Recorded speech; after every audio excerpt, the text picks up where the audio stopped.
En muchas ocasiones, siendo niños, nos toca vivir cosas que luego entendemos siendo adultos.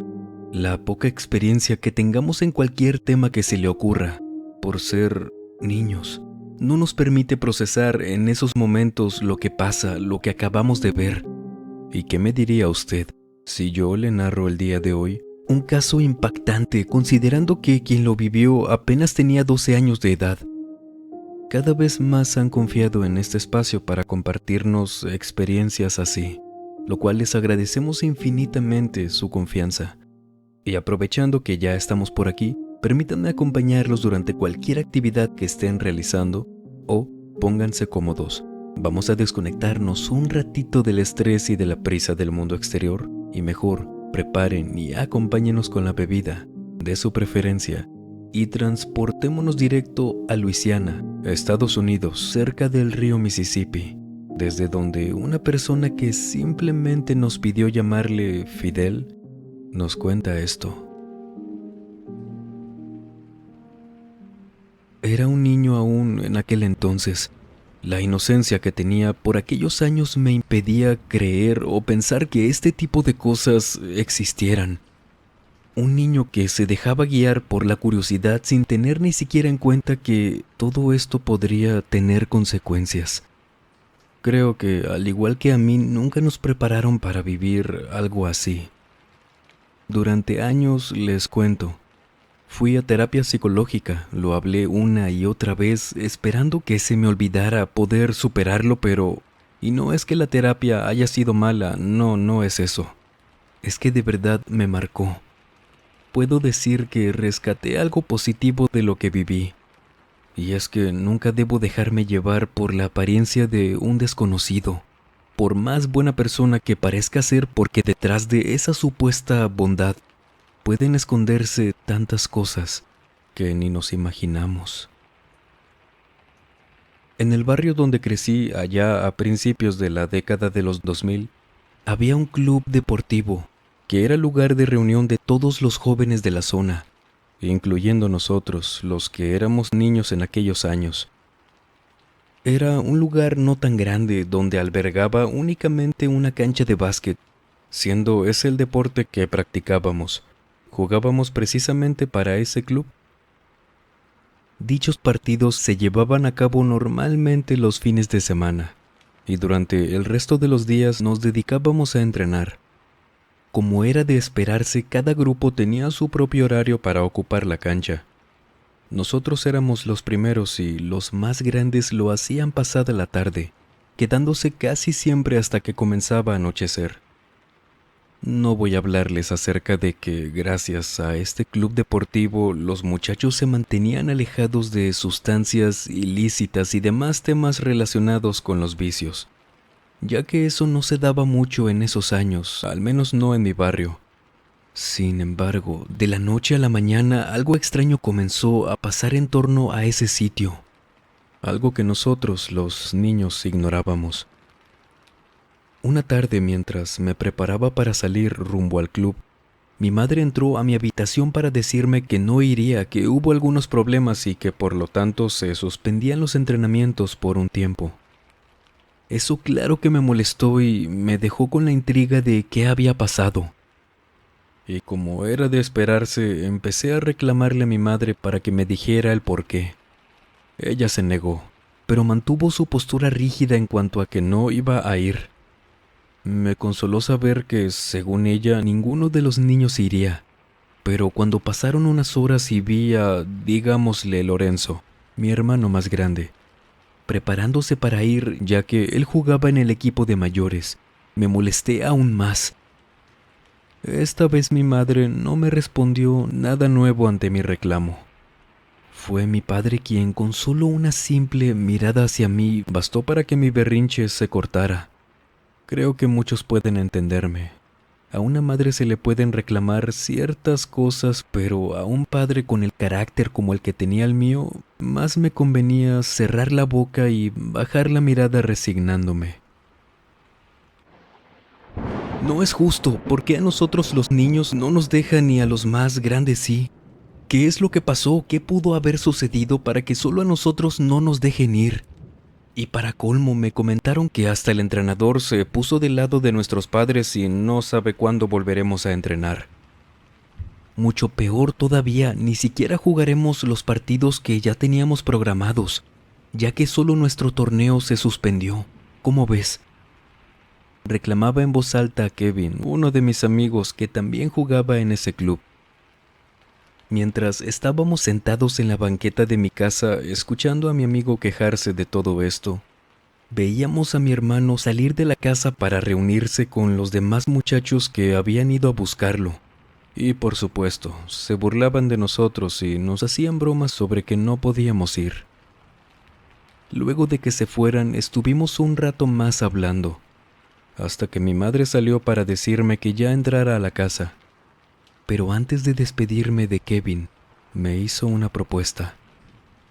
No sé qué pasó, pero ¿qué tal si nos asomamos? Así fue como al día siguiente, cuando nos volvimos a reunir como de costumbre en las tardes, planeamos ir a ese deportivo a escondidas para ver si esto resolvía nuestras dudas. Y así lo hicimos. Ambos mentimos diciendo que él iría a mi casa y yo a la suya, pero nos fuimos directo al deportivo. Al lado del club había un terreno baldío, mismo que tenía una pequeña abertura hacia el fondo, la cual nos dejaba entrar. De esa forma nadie se daría cuenta, ya que nos ocultaríamos detrás de un salón interno ubicado detrás de la cancha, que a la vez funcionaba también como salón de alquiler para fiestas y eventos. Eran casi las 7 de la tarde cuando ya estábamos adentro. Solo estaban los muchachos mayores entrenando en la cancha, entre ellos mi hermano. Así que hacía todo lo posible para que él no nos descubriera, ya que de seguro me castigarían y feo. Media hora después, cuando ya estaba a punto de oscurecer y nosotros de marcharnos, llegaron unas personas. Encabezadas por el entrenador, un grupo de más o menos 10 hombres ingresaron al club con él. No los conocíamos, es más, llegamos a pensar que eran de otro lugar. Estaban muy bien vestidos, así que parecían ser gente importante. Tal vez venían a algún asunto de negocios para el club. La reacción de mi hermano y los demás fue instantánea, como si eso ya fuera costumbre para ellos. Ni bien los vieron entrar, suspendieron el entrenamiento, tomaron sus cosas, se despidieron de ellos y se fueron. Esa noche me quedé pensando en ese grupo extraño de hombres.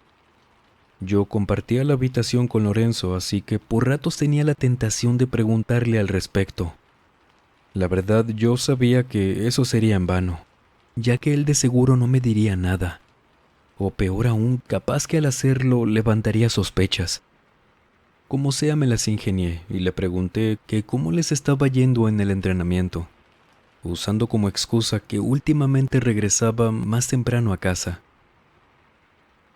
Si mamá no quiere que vayas al club es por algo. Tampoco estoy seguro de cuál sea la razón, pero escuché rumores que se perdió un niño hace poco y todavía no lo encuentran. Tal vez eso tiene que ver. Dicen que ese niño vive cerca del club y que lo vieron cerca de ahí por última vez. Parece que se están robando a los niños, así que mejor no salgas, me dijo mi hermano, terminando con una broma como para bajar la tensión y concluir esa plática. Pero una parte de mí no le creyó. Mi hermano bromeaba mucho, así que fácilmente podía ser otra de sus bromas, y solo me quedé aún con más dudas. Al día siguiente le conté sobre eso a mi amigo, quien me aseguró que no sabía nada sobre el niño perdido, pero coincidimos con que tal vez ese era el motivo por el que nuestros padres no nos dejaban salir tan tarde. Cuando aquella vez fuimos al club a escondidas, no se dieron cuenta de nada. Teniendo en cuenta eso, quisimos volver a hacerlo, pues sentimos que todo estaba relacionado con el club y que probablemente esa gente extraña tenía algo que ver. Para mi mala suerte, cuando a la siguiente tarde fui a buscarlo, él no pudo salir ya que se iría con sus padres a visitar a sus abuelos. De ese modo me quedé solo, y maldigo hoy en día lo terco que fui. Ingresando por el baldío como la vez anterior, corrí hacia donde está ese salón y me escondí detrás de este para observar desde ahí. Todo iba normal, mi hermano estaba entrenando con los demás y lo disfrutaba como siempre. Todo sucedió tal cual aquella vez, con la diferencia de que en esa ocasión llegó el entrenador con ese grupo de hombres pasadas las 9 de la noche. Dios sabe por qué se dieron las cosas así. Cometí la imprudencia de quedarme un poco más luego de que los muchachos se marcharan y esa gente quedara sola. Se quedaron platicando unos momentos en la entrada hasta que de repente cerraron las puertas con seguro y luego vinieron rumbo al salón donde yo me encontraba. Fue demasiado tarde para mí, pues cuando me di la vuelta para correr hacia la abertura para salir, de la nada apareció un señor que se dio cuenta de ese hueco, quitándome esa opción para salir. No me quedó de otra más que buscar ocultarme rápidamente, empezando a sentir miedo al saber que me había quedado encerrado. Las personas ingresaron al salón en tanto el otro señor seguía dando vueltas por ahí. Yo me quedé escondido detrás de una pared en construcción, la cual era un proyecto de ampliación del salón. Es decir, que estaba justo al lado de este. Solo así pude escuchar que platicaban. Les prometo que fue una tortura estar ahí. Calculé que ya eran cerca de las 11 de la noche y yo aún seguía sin poder escapar. Quería llorar, ya me imaginaba que mis padres me estarían buscando para darme la paliza de mi vida, castigarme como nunca lo habían hecho. La plática de las personas se convirtieron en una especie de rezos. Confundido me subí sobre unos ladrillos para alcanzar a ver desde una pequeña ventana qué había. Y ahí pude ver mejor que todos los hombres se habían cambiado de ropa. Ahora estaban vestidos de negro y usaban una capucha del mismo color, con la que cubrían sus cabezas. Así como fui entendiendo conforme crecí, veía en películas, te contaban, se vestían las personas que hacían cosas extrañas. Cada quien tenía una vela encendida en sus manos, como así también habían otras más distribuidas por el salón. No podía creer lo que estaba pasando. En un momento dado se me vino a la mente que estaban por hacer brujería o algo así, pero me equivoqué, pues a medida que pasaban los minutos, todo el ambiente fue cambiando. No recuerdo haber visto a las personas ingresar al club con cosas en sus manos, lo cual me da a entender que cada una de las cosas que usaron con las cuales llevaron a cabo el ritual ya estaban ahí dentro. Es que todo iba de mal en peor. Vi que colocaron una mesa en el centro y sobre esta empezaron a poner cosas que no tenía idea de qué eran. Si adornos, utensilios, vasijas, recipientes, muchas cosas a las que no les encontraba relación. En un momento de este ritual donde las voces de los rezos rebotaban en las paredes, apagaron las luces del salón, dejando encendida únicamente una, la cual estaba casi en la entrada y por eso solo podía ver lo que las luces de las velas me permitían. Acabando de terminar con los rezos, los que por cierto eran en un idioma que nunca entendí, se colocaron todos alrededor de la mesa. Entre las cosas que logré reconocer fueron una fuente y una copa, que de seguro eran de plata ambos, ya que emitían un brillo parecido a este material. Y fue con otro recipiente con el que comenzaron a rociar una bandeja de plata, la cual tenía algo que no alcanzaba a ver muy bien. De lo que no estoy muy seguro es que el líquido que derramaban sobre ello, del cual salía del recipiente, era sangre. Yo no sabía si era eso, pero el color, la verdad es que era igual. Y me daba miedo el estar pensando de quién sería eso y qué iban a hacer. Ahora únicamente el hombre que guiaba la ceremonia recitaba palabras en ese idioma extraño. Tomó eso que estaba sobre la bandeja y lo levantó, para empezar como a enseñárselos a las demás personas. No sabía muy bien qué era. Lo que alcanzaba a ver por la distancia, la poca luz, era algo pequeño que traía en las dos manos como una bola. Y fue ahí que se me ocurrió podía ser por la forma un órgano. ¿De qué? No sé. Las piernas me empezaron a temblar. Gran parte de mi uso de razón me decía que debía huir de inmediato de ese lugar, pero mi cuerpo no me respondía. Entonces me quedé en un estado en el que solo podía observar lo que estaban haciendo. Esa persona puso nuevamente lo que fuera sobre la bandeja. Después tomó la copa para beber un sorbo de lo que contenía. Luego empezó a rezar otra vez, uniéndose ahora todos los demás con él, en tanto se iban pasando la copa uno a uno para así también beber lo que estuviera dentro. Haya sido eso que creía o no, ellos se lo tomaban como si fuera agua. Cuando dejaban de tomar se les alcanzaba a ver las caras manchadas de eso. Aunque no lo crean, yo estaba a punto de gritar o devolver lo que había cenado esa noche. Una de esas dos cosas iba a pasar en cualquier momento, pero ahí donde estaba, no me podía mover del miedo. De pronto vi cuando otro de los integrantes salió del círculo para caminar a otra mesa que había cerca, donde había una caja de madera cerrada. La abrió y de la misma forma que lo que tenía esa copa.